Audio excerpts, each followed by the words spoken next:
As we get colder, Jane starts with a thaw for Southwest Airlines. It's getting closer to a pilot contract?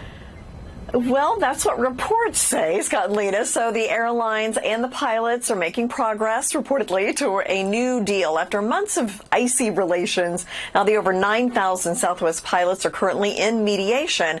Southwest and the pilots both say they would like to reach a new contract deal ahead of the busy holiday travel season. So that's coming up pretty quickly. Well, meanwhile, the National Retail Federation says Halloween spending will reach a record at $12.2 billion this year as participation exceeds pre-pandemic levels. Americans will spend the most on candy, followed by decorations. China aims to boost the country's computing power by more than 50% by 2025 as Beijing tightens its focus on supercomputing and artificial intelligence.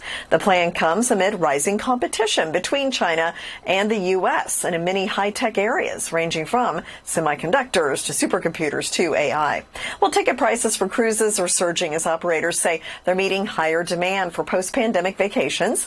Cruise operators such as Carnival and Royal Caribbean said they're considering raising prices even more to close the gap between the price of a cruise vacation and a land-based vacation. Well, the Dow closed nearly 200 points higher yesterday. Investors shook off rising oil prices and the geopolitical concerns related to the Israel-Hamas war. Today, we're positive, about 40 points higher. Live in the NASDAQ market site, I'm Jane King. Back to you. Jane, for so many months, we've seen generally positive jobs news. It's interesting, though, there are pockets where the news is not so strong. Tech jobs, for instance. Tech, and boy, they're not used to this. I mean, tech has been in demand for years and years, but tech workers are starting to see a drop in salaries and in the number of jobs available. Now, according to a report from Hired, tech salaries plunged to their lowest point in 5 years, down 9% from 2022 to 2023. Even inflation affecting tech. I tell you what a time. Thanks so much,